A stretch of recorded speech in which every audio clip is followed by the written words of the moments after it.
안녕하세요, 빛나입니다. 제가 오늘 또 밖으로 나왔는데요. 진짜 어마어마한 뷰를 자랑하는 곳에 왔습니다. 여기는 시그니엘 호텔이고요. 시그니엘 호텔 78층에서 오늘 어떤 행사가 열리고 있을까요? 자, 오늘 제가 온 곳은 산토리 위스키 100주년 기념 세미나입니다. 와우, 뷰폼 미쳤다.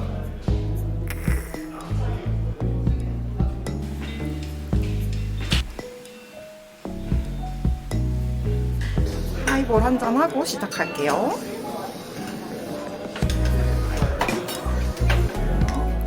가토 하이볼.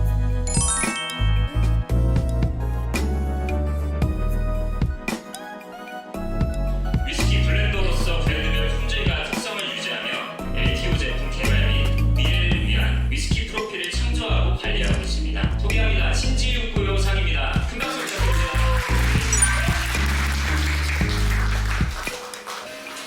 皆さんこんにちは、実はですね、昨日私初めて韓国に入りました。今日はどうぞよろしくお願いいたします。これがですね、大いに当たりましてですね、皆さんと一緒に訂正したいと思いますが、お手元のですね、一番左、パッと見て一番色の濃いやつですね。というよく熟成したあるいはこう、ドライフルーツ、レーズン、あるいは加熱して煮詰めて蜂蜜の感じもありますけど、蜂蜜は近づいてこの色が濃い、ちょっと下にするとさらっとするような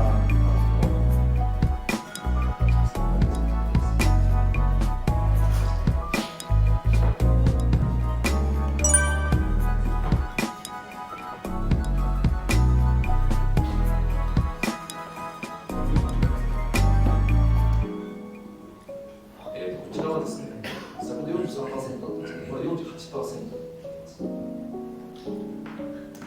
で、18年、一番短い熟成年数が18年。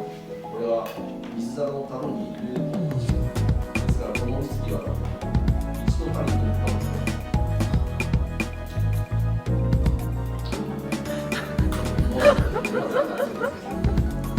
サルシンザ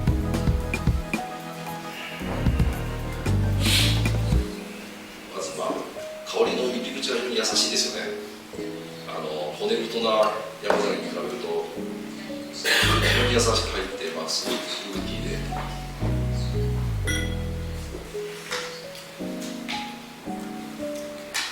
ちゃんと深くブレンドします。ただスパニッシュオークの香りとスモーキーって必ずしも相性良くないので、それのバランスを見ながら抑え気味にしてスモーキーで売れなかった。さすがにさっき日本の市場でも世界でもスモーキーフレーバーの一つの、個性として受け入れられてますので、100年ぶりに拍手にリベンジしようかと。なんですけども、ちょっと手積み、しましょう。最後に言いますけど、これが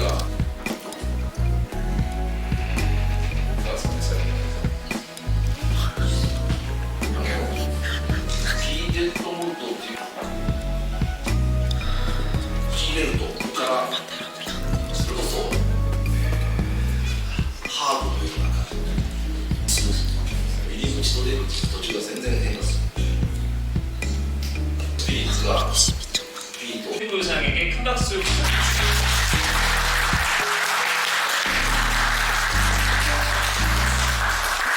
많은 배움을 얻었습니다. 勉強した以上に本日大きな学びがありました。ありがとうございます。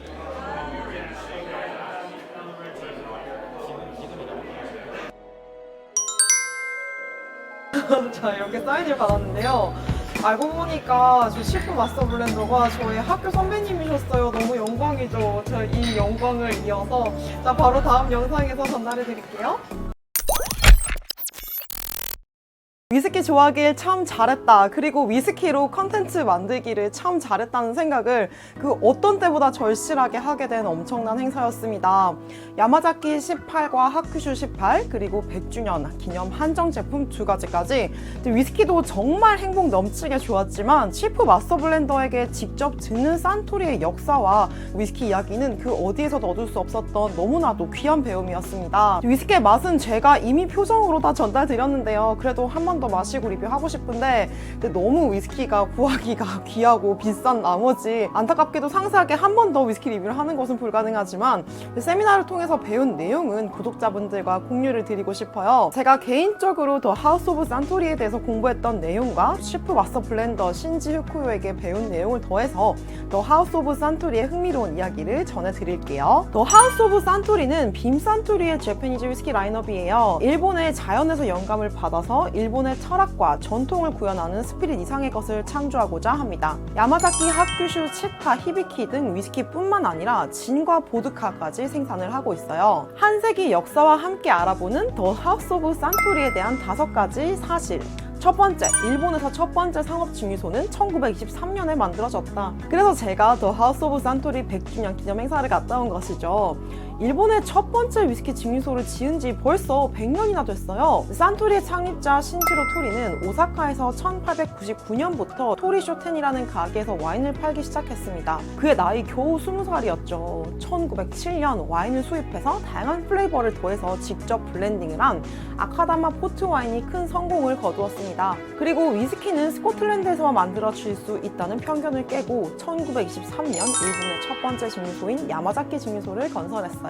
위스키 증류소는 물이 정말 중요하잖아요. 야마자키 증류소는 좋은 수원지를 가지고 있는 것으로 유명합니다. 야마자키현은 일본에서 다도로 시작했던 곳이기도 하고 또 물을 여감원에서 미네랄 워터로 당장 팔아도 될 정도로 깨끗한 물이 유명한 곳이라고 해요. 그리고 세 곳의 강이 함유하는 지역이기도 했고 위스키를 숙성시키기에 적합한 기후라고 판단을 해서 이곳을 증류소 부지로 선정을 했습니다. 당시에 일본 주류 시장에서 서양의 술이 차지하는 비율이 1%에 지나지 않았지만 일본인에게 진정한 위스키의 맛을 소개하기 위해서 야마자키 증류소를 지었어요. 두 번째, 산토리의 첫 번째 위스키는 실패했다. 그리고 오늘날의 산토리 위스키가 있기까지 엄청난 흥망성쇠를 겪었다. 야마자키 증류소 설립 당시에는 스카치 위스키의 영향을 받아서 위스키를 생산했어요. 향후 니카 위스키를 탄생시킨 야마자키 증류소의 첫 번째 공장장 다케츠루 마사다카와 함께 1929년 첫 번째 위스키 시로후다를 출시했습니다. 하지만 시로후다는 일본인에게 너무 스모키하다고 여겨졌고 낯선 풍미로 일본인의 입맛을 사로잡지 못했어요. 5년간 투자가 실패로 돌아갔지만 신지로 토리는 포기하지 않고 위스키를 만드는 데 몰두했습니다. 1937년 신지로 토리는 스카치 위스키를 모방하기보다는 일본의 자연과 장인 정신을 담은 블렌디드 위스키를 탄생시켰고 이 위스키가 바로 오늘날까지 큰 인기를 끌고 있는 가쿠빈입니다. 1940년 니카 위스키도 출시가 되면서 일본의 위스키 시장이 전체적으로 크게 발전하기 시작을 했고 태평양 전쟁 이후 고도의 성장기를 누리게 됩니다. 하지만 1987년부터 위스키 판매에 어려움을 겪었어요. 지금의 일본 위스키 인기를 생각하면 사실 일본 위스키의 침체기가 상상이 안 되는데요. 3대 마스터 블렌더 신고 토리는 이 어려운 상황에서도 위스키 퀄리티를 높이기 위한 노력과 투자를 지속적으로 했습니다. 2003년 인터내셔널 스프레이 컴피티션에서 야마자키 12년 싱글몰트 위스키가 금메달을 받으면서 세계적인 주목을 받기 시작했어요. 그리고 2008년 산토리는 위스키 산업의 활성화를 위해서 하이볼 캠페인을 시작했습니다. 일본에서는 1950년대에 하이볼이 큰 인기를 끌었는데요. 위스키가 침체가 되면서 하이볼의 인기도 점차 줄어들었거든요. 유튜브, 소셜미디어, 홈페이지 등을 통해서 하이볼 제조 방식을 널리 알리고 또 하이볼 맵을 제공하는 등 하이볼의 대중화를 위해서 다양한 활동들을 했습니다. 산토리의 하이볼 캠페인은 일본 위스키의 재부흥을 이끌었을 뿐만 아니라 일본에서도 가장 성공적인 크로스 미디어 캠페인으로 여겨지기도 해요. 캠페인의 효과는 엄청났는데요. 하이볼을 판매하는 이자카야는 6,200여 개에서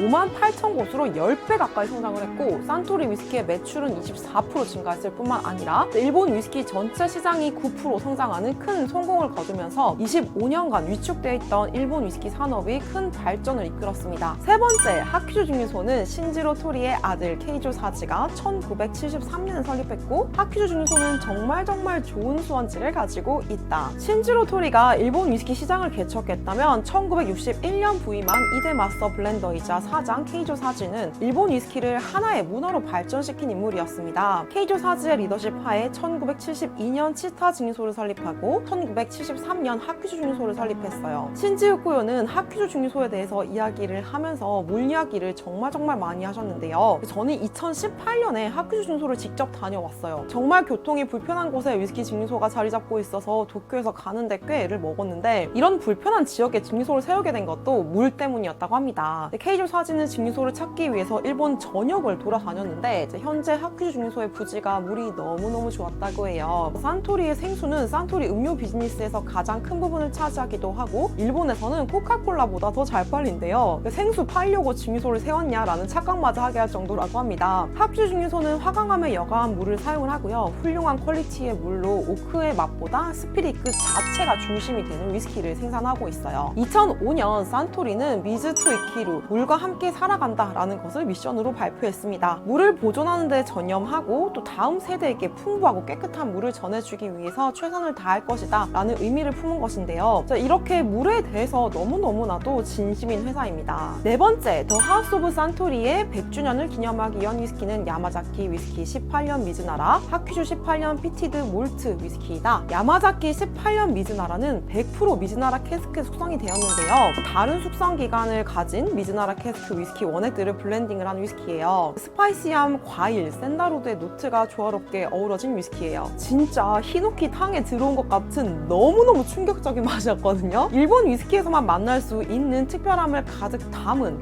화려하면서도 우아한 위스키입니다. 하큐주 18년 피티드 몰트는 18년 이상 숙성된 위스키 원액을 사용을 했는데요. 공개적으로 밝힐 수는 없지만 아주 오래된 원액이 들어가 있다고 해요. 같은 회사인 라포르기나 보머의 피티함과는 완전히 다른 느낌의 피트 위스키예요. 피티함이 엄청 지배적이진 않지만 전형적인 일본 위스키의 캐릭터는 살리면서 복합적이고 부드러운 특징을 담은 피트 위스키입니다. 청사과, 허브, 자몽, 꿀의 노트가 특별한 위스키였는데요. 저는 제가 일본 위스키에서 나는 허브의 노트를 별로 안 좋아하는 줄 알았는데 저 일본 위스키 좋아하더라고요. 미즈나라 오크에 대해서 배운 내용을 좀 공유를 해드리면요. 세계 제2차 대전으로 인해서 일본에서는 아메리칸 오크나 유러피안 오크 같은 캐스크의 수입이 어려워졌고 그래서 숙성하기 적합한 일본산 나무를 찾았는데 미즈나라 오크가 가장 적합하다고 판단되어서 미즈나라 오크를 캐스크로 사용하게 됐어요. 그런데 2대 마스터 블렌더는 미즈나라 오크를 별로 좋아하지 않아서 70년대에 미즈나라 캐스크 사용을 멈췄다가 3대 마스터 블렌더가 다시 사용을 하기 시작해서 2000년대에 다시 미즈나라 캐스크에 숙성한 위스키를 출시하게 되었습니다. 미즈나라 캐스크를 사용을 하면 동양적인 노트가 강해지고요.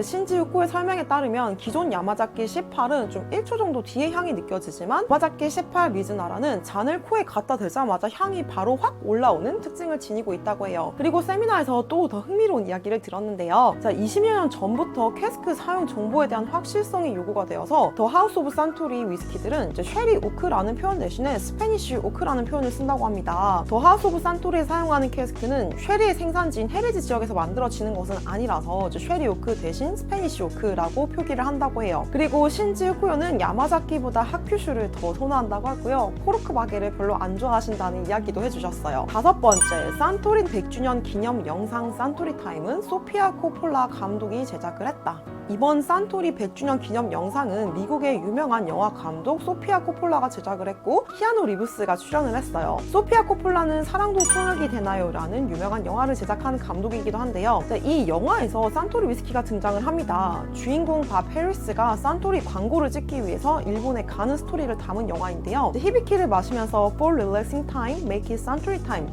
이라는 문구를 반복하는 씬이 나오거든요. For relaxing times, make it Suntory time.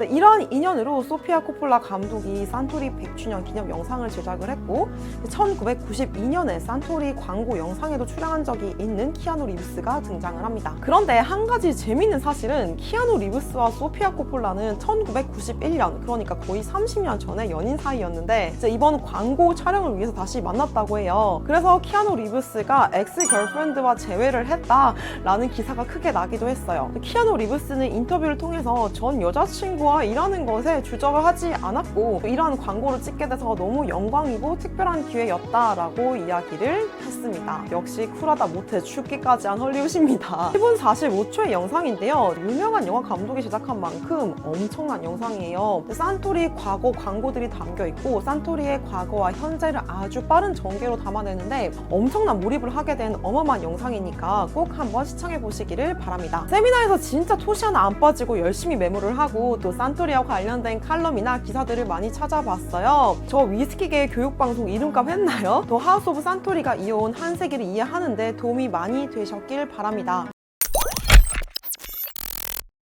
야트 미나 하레, 크게 꿈꾸고 도전하고 절대 포기하지 않는다. 창립자 신지로 토리가 아들 케이조 사지에게 전했던 말이기도 했고요. 산토리가 새로운 도전을 하고 또 대담한 모험을 하는 데 중심이 되는 산토리의 핵심 가치 중에 하나인 문구예요. 용기는 위대한 성공의 열쇠이고 미래는 크게 꿈꾸는 사람들이 것이라는 믿음 하에 이제 산토리의 100년 속에는 위스키를 만드는 사람들의 장인 정신 그리고 위스키에 대한 순수한 열정에 대한 감동이 깃들어져 있습니다. 앞으로 더 하우스 오브 산토리 위스키들을 마시게 되면 더욱 특별함이 크게 느껴질 것 같아요. 그리고 야테 미나할의 정신을 품고 저도 이 업계에서 더 큰 발전을 이어나가는 큰 꿈을 꾸는 사람이 되어야 되겠다는 생각이 들기도 하고요. 너무나 큰 배움을 전해주신 치프 마스터 블렌더 신지 후쿠요님과 멋진 경험을 하게 자리를 마련해주신 빔 산토리 관계자분들께 감사 인사를 전하면서 영상 마무리합니다. 진심으로 감사합니다. 그리고 이렇게 더 좋은 경험들을 할 수 있게 해주시고 더 많이 공부를 하고 더 좋은 컨텐츠 만들 수 있도록 응원해주시는 구독자분들도 정말 감사합니다. 시청해주셔서 너무 감사드리고요. 저는 또 다음에 알찬 컨텐츠로 찾아올게요. 다음에 또 만나요. 안녕.